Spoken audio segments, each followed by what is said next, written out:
All right, subscribers, I just wanted to remind you we're getting really close. Check that out. 3,849 subscribers. So we've got about 150 more, and I'll be able to give another contest opportunity, the big one, where you can win a sewing machine. But right now we're not going to talk about winning a sewing machine. We're going to talk about getting a machine ready to be shipped. I'm going to go ahead and adjust my camera a little bit because it's all cattywampus.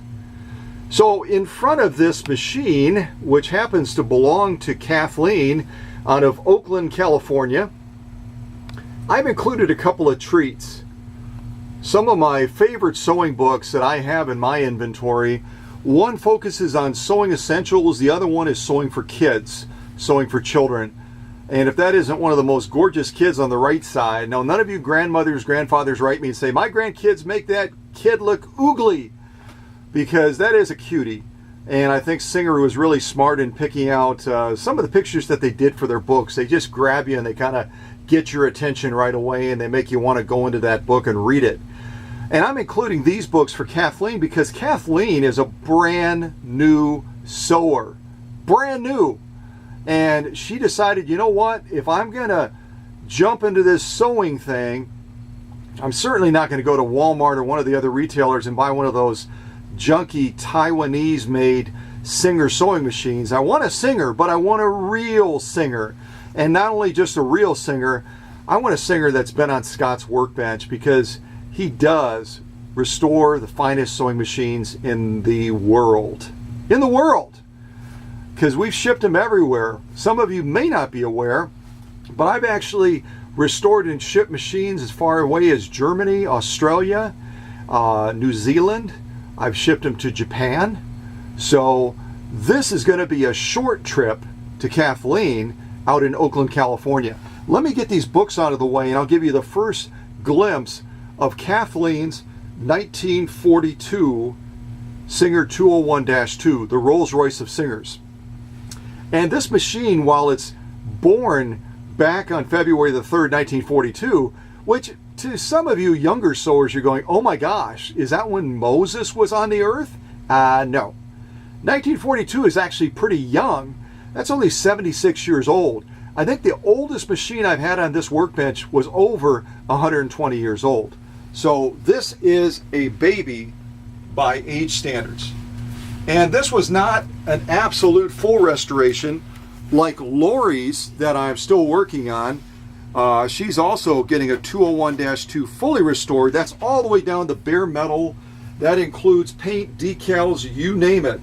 This particular machine was simply spruced up, cleaned up, conditioned, and all the original decals, all the original paint.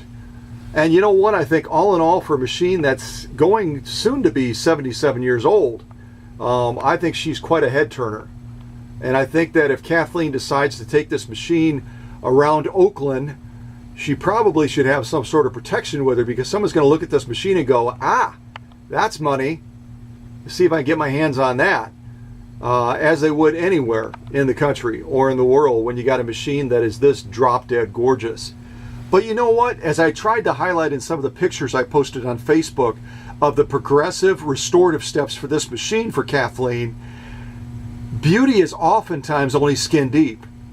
And when you get into a machine at the depth that I do, you all of a sudden learn that there's some pretty ugly things, as I highlighted in some of those photos, that if you overlook them, most people would never know, but I would know.